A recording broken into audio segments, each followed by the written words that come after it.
Magandang araw po sa ating lahat, mga kapatid na riders, at ganoon din po sa ating mga kababayan na maaaring manood nitong ating video. Ito pong aking ilalabas na video ay reaction po sa mga pahayag ni Colonel Nebrija ng MMDA. Ganon din po yung pong reaction ko po sa pahayag ng DOTR consultant na dating LTO Chief Engineer Albert Swansing. At magbibigay din rin po ako ng reaksyon sa inilabas na pahayag ni Mr. Ben Tulfo nitong bitag. Kung mapapansin ninyo po, nitong mga nagdaan, maraming araw na rin po ang nagdaan na parang ako po ay tahimik lamang dito sa issue na ito. Pero nakiliti po ako dito sa huling nabasa ko dito sa comment ni Colonel Nebrija. Sabi po niya dito, tama po, huli ng enforcer, idol. Ganito po sabi niya, tama po, huli ng enforcer, idol nyo mali, ha ha ha ha, siya turuan ninyo. So ito po ay 2 days ago. Ibig sabihin po ay hanggang sa kasalukuyan po ay naniniwala po si Colonel Nebrija na tama ang ginawang panghuhuli at paninikit ng kanilang enforcer sa rider na hindi nakasapatos ang kanyang angkas, ang kanyang asawa. At dahil po dito ay nagdudulot po ito ng kalituhan dito sa ating mga kapatid na motorcycle riders. Lalong-lalo na po yung ating mga kapatid na motorcycle riders na nagagawi o taga-roon sa Metro Manila. Lilinawin ko lamang po sa ating lahat, ito pong issue na ito ay hindi Colonel Busita versus Colonel Nebrija. Huwag po tayong magpadala sa issue na parang kami po ni Colonel Nebrija ay nag-aaway dahil dito sa nangyaring insidente. Ang usapin po dito ay ang tamang pagpapatupad ng batas para hindi maabuso o maperwisyo ang sino mang rider na nagagawi sa Metro Manila. Lilinawin ko po, ako po ay hindi nakikipag-away kay Colonel Nebrija. Kaya ginagawa ko ito. Ito po ay sa abot po ng aking makakaya ay nais ko lamang pong ipagtanggol ang panig ng ating mga kapatid na riders. Kung mapapansin naman po ninyo, yung mga nauna kong videos ay ako po ay walang pinipili. Basta tama ang rider, wala po akong pinipili. Ipinaglalaban ko po ito sa maayos na pamamaraan. At napansin nyo naman po na matapos kong maaksyonan ang aking pagtulong dito sa ating mga kapatid na riders, ganun din ang mga truck drivers na humingi ng tulong sa atin. Siguro naman po ay napapansin ninyo na ang enforcer o ang police o ang sinita nating riders ay nagpapapicture pa po kasama ako. Ito po ang patunay na hindi naman po ako bastos o siga kapag ka po ako ay may inaayos na problema. Ito pong nangyari na issue, ito nga pong backrider na nakasandals, ang nangyari po nito ay tumawag sa akin itong rider. Ganon din po ang kanyang asawa. At sinabi po nila na natikitan ang rider dahil nga ang kanyang backrider, ang kanyang asawa ay hindi nakasapatos. At syempre po, alam naman po nating lahat na ako po ay may advokasya at kapag tama po ang rider o ang driver at mali ang enforcer o ang police, ipinagtatanggol po natin ang rider. At hindi po ako, wala po akong karanasan na binaraso o ano paman kapag ka mali ang rider o ang driver. Yun lamang po ang pwede kong ipagmalaki, na hindi po ako pumapadrino sa mali. So yun na nga po, humingi po ng tulong sa akin ng mag-asawang riders, at base naman sa batas ay hindi po dapat hinuhuli ang backrider o ang rider kapag ang kanyang backrider ay naka-tsinelas o hindi nakasapatos.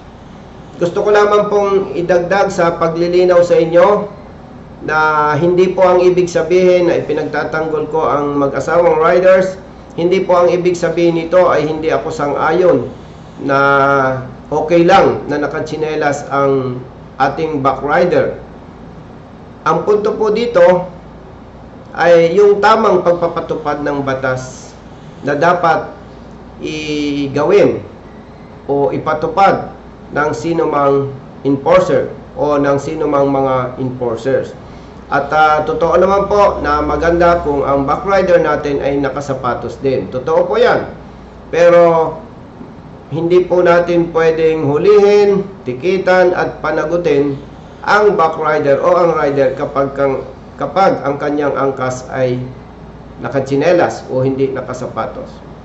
So balikan ko lamang po itong post, itong naunang pahayag ni Colonel Nebria patungkol dito sa issue na ito. Doon po sa paragraph 1 ng kanyang post, sabi po niya dito, ilabas mo ang batas na nagtatalaga sa iyo ng kapangyarihan na pagbayarin ang enforcer namin ang isang araw sa sweldo ng hinuli nila. Baka usurpation of authority ka, boy, para iutos at ipilit sa enforcer namin yan. Paglilinaw po, hindi ko lamang po alam kung anong particular na batas, pero alam po nating lahat na kapag ikaw ay may nagawang pagkakasala sa sino man, ay ikaw po ay maaaring panagutin ng batas para magbigay ng danyos. Ito yung madalas po nating tinatawag na danyos for wisyo. Ano po? Na ibig sabihin, pag may napinsala ka o may naging kasalanan ka sa iyong kapwa, ikaw ay maaaring panagutin ng batas. Pero dito po sa usaping ito, hindi na po kailangang hanapan pa ako ni Colonel Nebria ng batas na nagsasabi na ako ay binibigyan ng kapangyarihan, sapagkat hindi ko naman po inutusan o hindi ko pinilit ang kanilang enforcer. Malinaw na malinaw po sa video, kaharap po ang iba pang mga traffic enforcers ng MMDA, hindi ko po inutusan at lalong hindi ko po pinilit ang kanilang enforcer para bayaran itong mag-asawang riders. Malinaw po doon, iminungkahi ko na dapat ay bayaran niya itong isang araw nitong backrider dahil sa kanya pong maling panguhuli. At kaharap din po ang iba pang mga MMDA enforcers, at makikinig po natin sa video na inaamin po nila, hindi nila hinuhuli ang mga riders na may angkas na hindi nakasapatos. Malinaw na malinaw po yun. At doon po sa usurpation of authority, kung yun po ang paniniwala ni Colonel Nebria, meron naman pong legal team ang MMDA. Siguro po para mas maging malinaw ito sa ating lahat, at kung pinaniniwalaan po niya na ako ay may nalabag itong sinasabing usurpation of authority, totoo po na napakaganda na ako po ay sampahan niya ng kaso para ang korte ang magsasabi po kung ako po ay nagkasala sa batas. Ito nga pong tinatawag na usurpation of authority. Dito po sa ikalawang paragraph nitong post ni Colonel Nebria, basahin ko po, kung may problema ka sa huli namin bilang dating pulis at miyembro ng HPG, alam mo dapat sa adjudication nire-resolve yan at wala kang karapatan pakialaman huli ng enforcer namin. Kung ako po ang tinutukoy niya, kung may problema sa huli ng kanilang enforcer, definitely wala po akong problema dahil hindi po ako sangkot dito. Ang may problema po ay itong mag-asawang riders. Kaya nga po nang tumawag sa akin ay agad-agad ko itong inaksyonan. So wala po akong problema dito sa huli ng MMDA. Wala po akong problema. At sabi po niya dito, wala daw akong karapatang pakialaman ang huli ng enforcer nila. Tama po yun. Wala po akong pakialam. Wala akong authority. Wala ako sa posisyon. Hindi ko po pinakialaman ang trabaho ng kanilang enforcer. Ipinagtanggol ko lamang po ang mag-asawang riders dahil sigurado po ako mali po ang ginagawa ng kanilang enforcer na pagpapatupad dito sa ating usapin ngayon. Yung pong sinabi niya na alam ko naman na dapat idaan sa adjudication board kapag may reklamo ang driver o ang rider.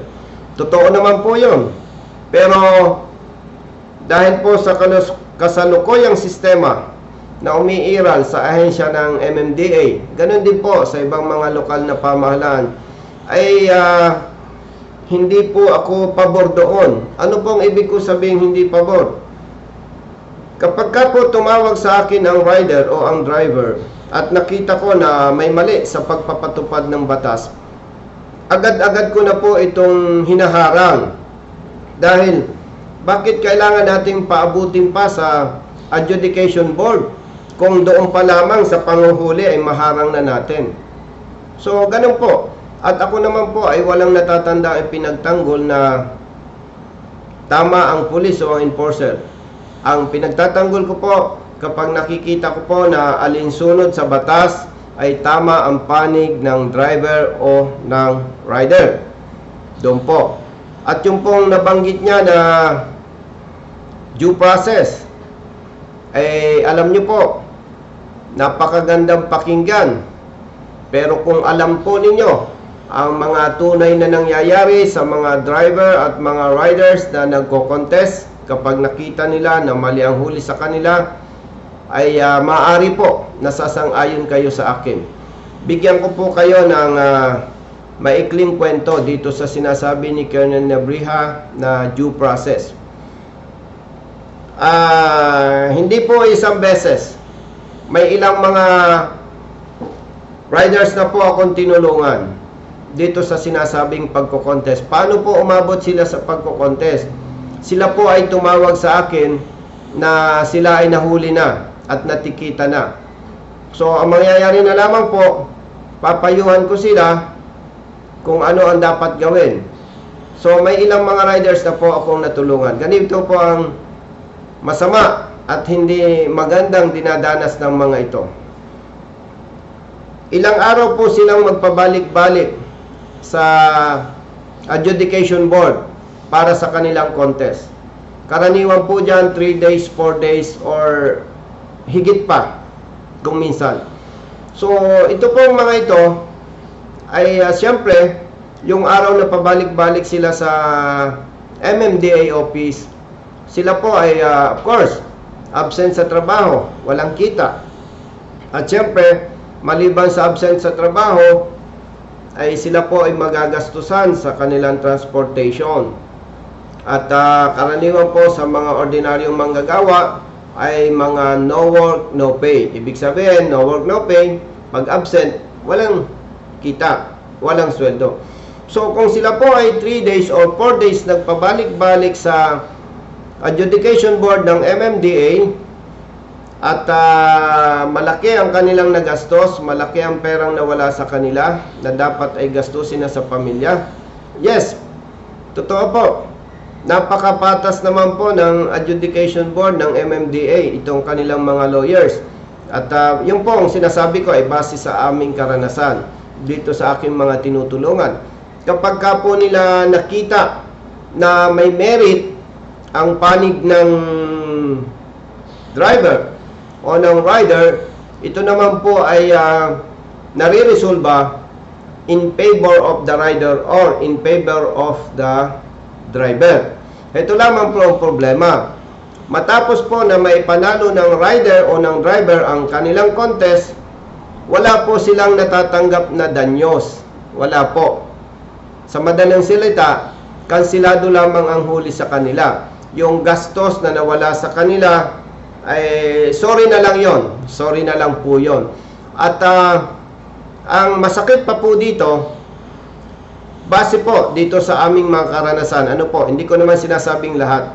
Base po dito sa karanasan ng aking mga tinulungan, after na makansila ang huli sa kanila, itong enforcer ng MMDA ay hindi naman po nila pinapanagot. Parang okay lang, wala lang. So, sa madaling salita po, kung ating uunawain yung sinasabi ni Colonel Nebria na due process, maganda po sa tenga, ang gandang pakinggan. Pero kung susuriin po nating mabuti, kung ikaw po ay rider o driver na biktima ng maling panghuhuli ng kanila enforcer, kung iyo pong gagamitin ang iyong talino, at ito naman ay ginagawa ng marami, kahit alam nilang mali ang huli, masakit sa kanilang kalooban, pikit mata, binabayaran na lamang po nila dahil talagang totoo po, mas malaki ang mawawala sa kanila dahil dito sa sinasabi ni Colonel Nebria na due process. Hindi ko po alam kung alam ito ni Colonel Nebria, dahil siguro po kung alam niya, baka tatahimik na lamang siya. No po? Kung alam naman niya itong aking mga nabanggit, hindi ko alam kung ano itong sinasabi niya na due process. So total, para sa akin, talagang itong due process na sinasabi niya ay maganda lang sa tenga. Pero sa parte po ng driver o ng rider, talagang ito po ay perwisyo. Perwisyo po talaga. Kahit manalo sa contest, kung ating susuriing mabuti, overall, talo pa rin po ang driver o ang rider kahit na ang mga ito ay nasa katwiran. At ang nagkamali namang enforcer ng MMDA ay hindi po nila pinapanagot. Siguro po, maaaring pasinungalingan ito ni Colonel Nebria, at syempre, siya naman po ay opisyal at responsible public servant. Kung kanya po itong pasinungalingan, siyempre, hindi po maaari ang kwento. Kailangan ilabas po niya ang mga patunay na itong mga riders at mga drivers na nag-contest ay kanilang binayaran ang danyos at kanilang pinanagot ang mga enforcers na napatunayang nagkasala. Nabanggit niya rin po dito na kung gusto ko raw mag-apply na hearing officer ng MMDA, mag-apply daw po ako. Ay alam niyo po, hindi naman ako nagyayabang. Ay kahit po sa panaginip, hindi ko naisip yan. Bakit po? Ay kung mag-hearing officer naman ako, limitado rin naman po yung aking capacity.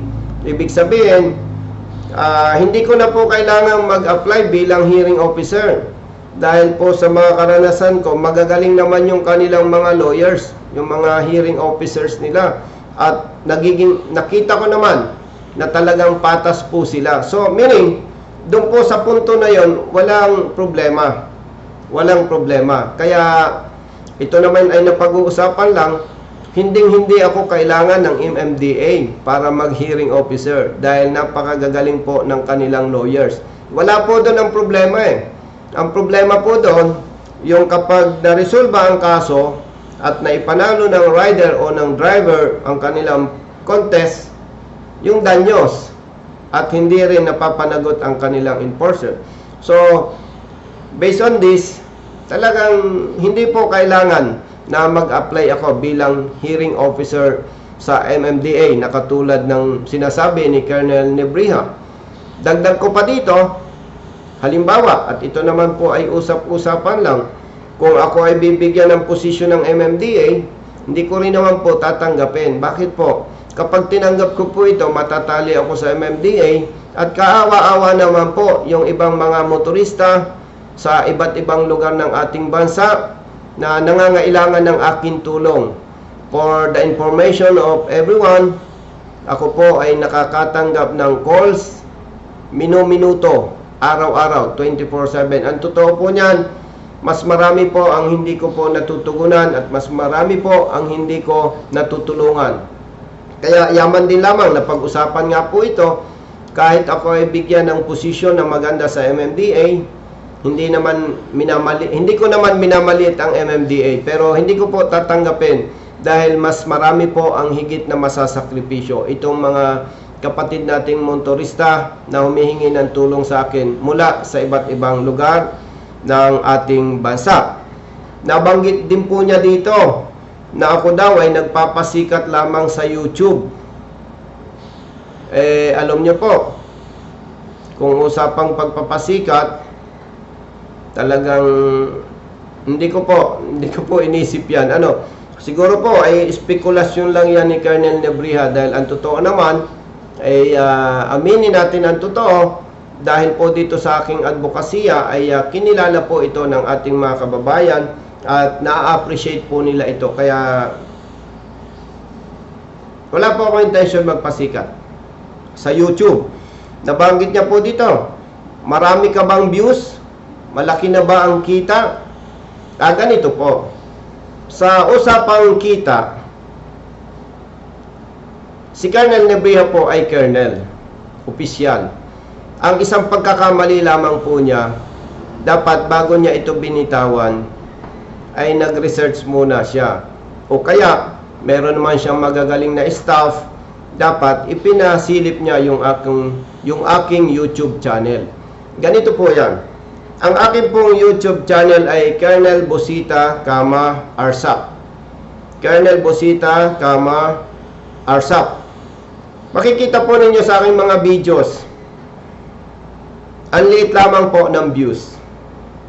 Pero yung napakarami, mga iba't ibang YouTubers, mga iba-ibang vloggers, ang lalaki po ng views. Pansinin po ninyo yan. Meron pong, let's say for example, meron po akong video. After 3 days or 5 days, makikita ko ang views nito, 10,000, 25,000, 60,000. Then, pag nakita ko po yung ibang gumamit ng video ko, 700,000, 900,000, 1 million, 3 million. May nakita pa nga po kung gumamit ng video ko 13 millions. So, nagulat po ako na binitawan ito ni Colonel Nebriha, itong nabanggit niya na kung malaki na raw ang kita ko sa YouTube.